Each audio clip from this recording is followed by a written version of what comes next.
Hi, happy Dia de los Muertos, happy Halloween, and of course, happy Family History Month. I am a children's librarian. My name is Barbara, and I work here at the Public Library of Albuquerque and Bernalillo County. By night, though, I'm a hobby genealogist, chasing down the elusive marriage record or the wildly misspelled census listing. Usually those two things don't meet, because I have yet to meet a storytime group who would be really interested in getting their grandfather's prison records because they have a great psychological profile. And I can actually think of some adults who probably would also not be interested in that. It's kind of gibberish, actually, if you're not into the hobby. But studies have shown that kids who know their family history have better self-esteem and ego development. According to the Journal of Family Research, adolescents who report knowing more stories about their familial past show higher levels of emotional well-being and also higher levels of identity achievement, all of which are fancy psych terms for it's good to know where you come from. Kids come into the world like someone coming into a very long movie at a halfway point.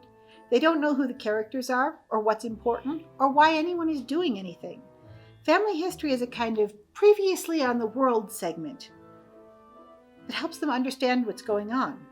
Who are the heroes? Who are the villains? And most important, what role will they be playing? Of course, all history and all stories help with that, but there's something about family history that makes it powerful. Did you know that every person touches almost 200 years of history? Think about it. I was born in 1970. Let's say I live to be 80. That's a nice round number, so my span would be 1970 to 2050. But when I was a child, the oldest person I knew was my great-grandmother's sister, Aunt Ora, who was born in 1886. And let's say that when I'm old, there's a 12-year-old girl who comes to talk to me and listen to my stories, and she lives for 80 years. So her span would be 2038 to 2118. So the span of years I have actually touched with living memory stretches back from 2118 to 1886. That's 232 years, which is kind of amazing when you think about it. 232 years ago today was only 1 year after the Constitution was ratified. So how do you start telling that story, especially without becoming that boring relative who buttonholes you over and says, let me tell you about how we're related to so-and-so who was in the Civil War back in 1861? It's important to be able to read the room on this. If the child is restless or rolling her eyes, let it go and don't let it hurt your feelings. But you may find yourself surprised at how interested kids can be in family history, if you remember that it is a story and they are part of it. So how do you get the story started? Well, if you're going to the cemetery to decorate graves for Dia de los Muertos or building an ofrenda, obviously that is a great time to talk to kids about who you're honoring. But maybe your family graves are far away, or maybe you just don't follow that tradition. How can you bring up and talk about family history with the children around you? Now, I'm going to be talking about younger children here because really that's the best time to start it. And we also know that older kids and teenagers can be a different kettle of fish. But don't write them off. When I did this program live, one of the most active participants was a teenager who'd invited her grandmother to come along because she wanted the stories. If you have a regular story time with a child, a bedtime story time or a weekly FaceTime where you read to them, or any other time that stories are told, go ahead and mix in family stories right alongside Pete the Cat or Angelina Ballerina. Do you remember some time in your life when you had a wardrobe mishap like the one where Pete has when he gets his new sneakers dirty? Or were you ever in a show like Angelina Ballerina and you got stage fright? Did you get in trouble like Max in Where the Wild Things Are?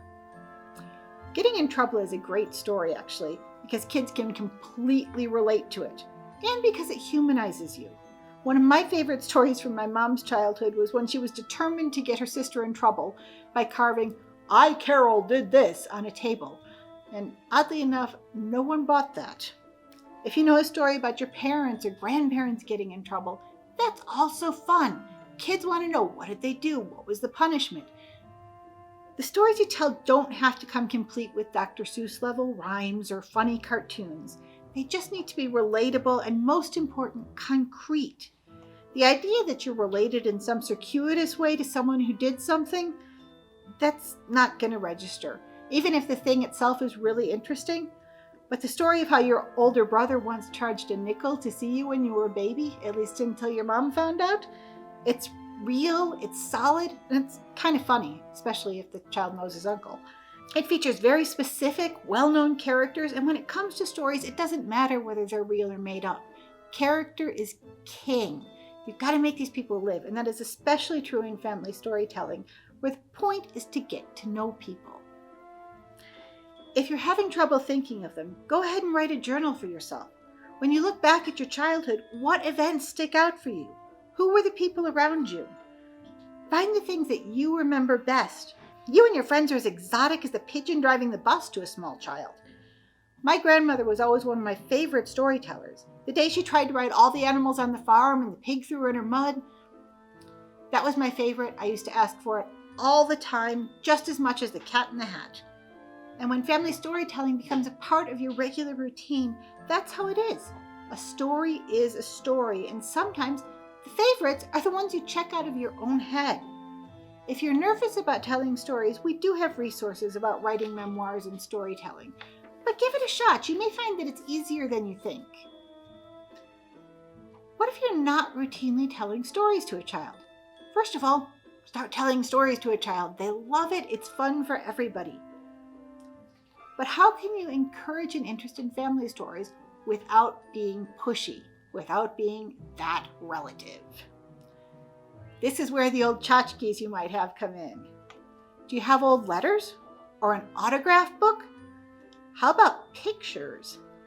Photo albums left out for a visit are great and much easier to use than digital photos, because digital photos you have to go looking for, and there are so many things to distract you when you're looking on your computer. Or what if you had especially silly hair? Or the people are so far in the past and the photographs are so old that the people look like aliens. That's pretty amazing. Or you could try your high school yearbook. This is a great source for stories. Again, don't force it, but a bored child will look for something interesting. And if seeing people in wild clothes or strange hairdos is available, why not? Did your class vote you most likely to succeed? Most likely to do anything? That's a link to a story. Did your best friend maybe make a cryptic reference? That's another great link to a story, especially if the child knows your friend. So that's a lot of fun. What about photos that are relevant to something happening? Did the child just get a bike? Ask if he wants to see a picture of his great-grandfather's bike. Would you like to ride a bike like that? Do you think it's easier or harder than the one you just got? Would you think that was cool? This album happens to come from my boss, Cindy. She keeps some great things in here. Aside from the bike, we have scouting material. If your child just became a scout, that might be really fun to look at. Or, my favorite, look at this. It's a family recipe. Yes, the old family recipe. It's a great way to spend time together and to pass on a secret. Something that only people in the family would know about. This one is for a wedding fruitcake. In my family, it's my great-grandmother's kuchen. A lot of families have these kicking around somewhere. You can spend time together in the kitchen and talk about when you've had the food before, what it must have been like to make it before there were modern conveniences. And at the end of it, there's a treat. What's better than that? Not only are you sharing history, but you're making a great new memory together. Another terrific entryway is to have things to play with. Your old dolls, your fancy church hats, old jewelry, your old slingshot, the electric train set, fancy hats.